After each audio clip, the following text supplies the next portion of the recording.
ओम साई राम। श्री साई सच्चरित्र अध्याय 27 भाग 3 श्यामा और विष्णु सहस्त्र नाम। श्यामा बाबा के अंतरंग भक्त थे। इस कारण बाबा उन्हें विष्णु सहस्त्र नाम प्रसाद रूप में देने की कृपा करना चाहते थे। तभी एक रामदासी आकर कुछ दिन शिरडी में ठहरा।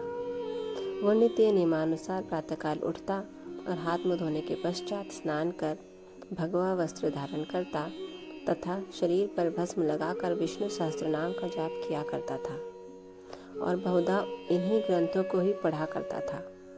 कुछ दिनों के पश्चात बाबा ने श्यामा को भी विष्णु सहस्त्र नाम से परिचित कराने का विचार कर रामदासी को अपने समीप बुलाकर उससे कहा कि मेरे उदर में अत्यंत पीड़ा हो रही है और जब तक मैं सोनामुखी का सेवन नहीं करूँगा तब तक मेरा कष्ट दूर ना होगा।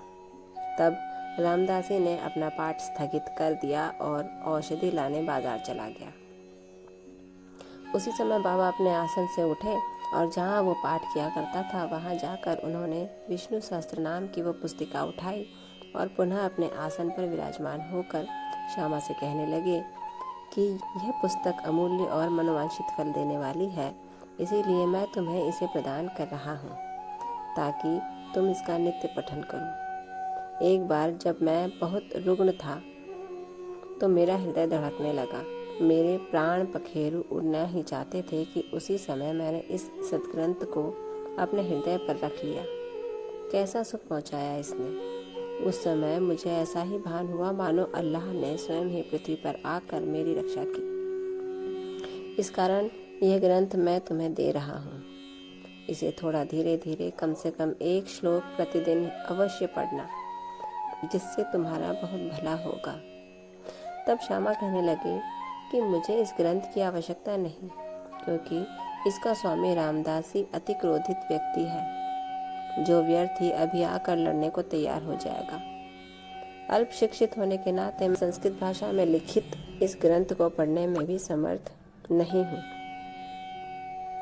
श्यामा की धारणा थी कि बाबा मेरे और रामदासी के बीच मनमुटाव कराना चाहते हैं, इसलिए ही उन्होंने यह नाटक रचा है। बाबा का विचार उनके प्रति क्या था यह उनकी समझ में न आया।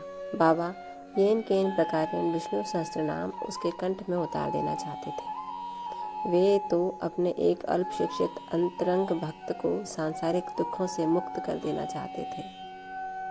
ईश्वर नाम के जाप का महत्व तो सभी को विदित ही है, जो हमें पापों से बचाकर कुप्रवृत्तियों से हमारी रक्षा कर जन्म तथा मृत्यु के बंधन से छुड़ा देता है।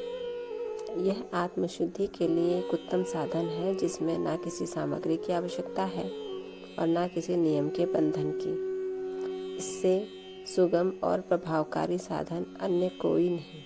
ओम साई राम। बाबा को पता था कि विष्णु सहस्त्रनाम की पुस्तिका का अध्ययन करने से श्यामा के जीवन में शुभ लाभ होगा। बाबा रामदासी और श्यामा दोनों का कल्याण करने के लिए ये लीला रच रहे थे। इसका अध्ययन हम कल अगले अंश में करेंगे।